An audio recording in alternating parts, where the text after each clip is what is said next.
Baru aja gajian, 3 hari kemudian, saldo udah kayak padang pasir, kering kerontang. Padahal, rasanya nggak beli barang aneh-aneh. Nggak foya-foya juga. Jadi, kemana semua uang itu pergi? Fenomena ini dialami jutaan anak muda loh. Tapi tenang, ternyata otak kita emang kayaknya sengaja diprogram untuk bikin gaji cepat lenyap. Kok bisa? Setiap kali notifikasi gaji masuk, otak kita langsung melepaskan dopamin, hormon bahagia. Dan dopamin ini bikin kita jadi lebih impulsif. Makanya, di hari-hari pertama gajian, rasa pengen belanja itu tinggi banget. Coba deh perhatikan. Pas kita buka e-commerce, tulisan diskon, cashback, sama gratis ongkir itu rasanya kayak manggil-manggil kan? Jadi, ini bukan sepenuhnya karena kamu boros, tapi karena otak kamu lagi mabuk dopamin. Rasanya semua terlihat terjangkau dan wajib dibeli saat itu juga. Nah, masalah berikutnya, kebanyakan dari kita nggak punya rencana jelas buat uang yang baru masuk. Alhasil, uang itu ngalir aja kayak air tanpa wadah, atau lebih parahnya, kayak air di ember bolong, tumpah kemana-mana tanpa kita sadari. Padahal, idealnya, uang gaji itu seharusnya langsung diparkir ke beberapa pos pengeluaran. Bukan cuma dibiarkan mengendap di satu rekening aja. Coba deh terapkan rumus sederhana. Misalnya, 50% buat kebutuhan pokok, kayak makan, transport, dan tagihan. 30% buat keinginan kayak nongkrong, nonton, atau jajan boba. Dan sisanya, 20% langsung buat tabungan atau investasi. Dengan begini, uangmu punya tujuan yang jelas. Pernah nggak ngerasa gini? Gaji naik, tapi kok rasanya tetap kurang ya?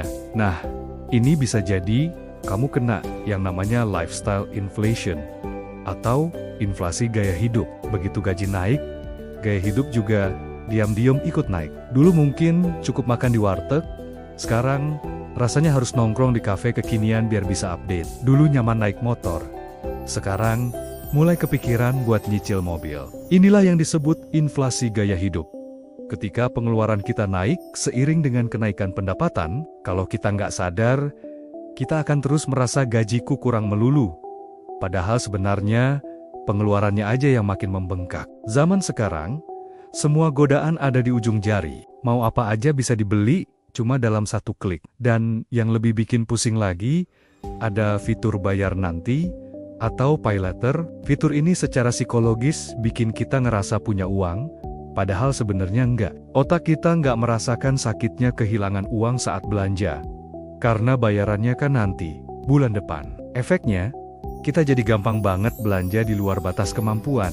Tanpa sadar, tagihan numpuk, dan pas jatuh tempo, baru deh kelimpungan. Ini jebakan digital yang sangat nyata. Oke, terus solusinya gimana? Tenang, ada cara praktis buat ngatasin ini. Pertama, pisahkan rekeningmu. Jangan campur aduk semua uang dalam satu tempat. Minimal, punya 3 rekening. 1 untuk kebutuhan sehari-hari, 1 untuk tabungan dan investasi, dan 1 lagi khusus untuk keinginan atau dana jajan. Ini penting banget, biar posnya nggak kecampur. Kedua, terapkan auto transfer buat tabungan di awal bulan.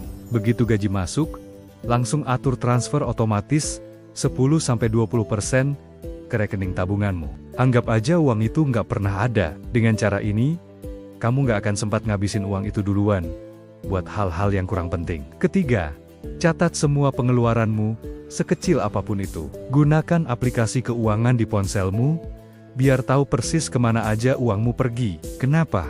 Karena kalau nggak dicatat, otak kita bakal selalu punya pembenaran dan berpikir, aku nggak boros kok. Padahal, pengeluaran kecil yang sering dilakukan kalau diakumulasi, bisa jadi besar banget. Terakhir, coba terapkan delay spending rule atau aturan menunda belanja. Kalau kamu pengen banget beli sesuatu yang bukan kebutuhan mendesak, coba tahan dan tunggu selama 3 hari. Kalau setelah 3 hari kamu masih kepikiran dan merasa butuh banget, baru deh beli. Ajaibnya, kebanyakan keinginan impulsif itu bakal hilang dengan sendirinya dalam waktu 72 jam. Jadi, gaji cepat habis itu bukan berarti kamu gagal dalam mengatur uang. Mungkin kamu hanya belum paham cara mengatur cara otakmu berpikir soal uang. Kalau kamu bisa mengendalikan satu hal, yaitu emosi saat baru gajian, kamu pasti bisa mengontrol keuanganmu secara keseluruhan. Ingat, bukan seberapa besar gajimu, tapi seberapa pintar kamu mengelolanya. Terima kasih sudah nonton sampai akhir. Kalau kamu suka konten seperti ini, jangan lupa like, komen, dan subscribe ya, biar kita bisa sama-sama jadi lebih cerdas finansial. Sampai jumpa di video berikutnya.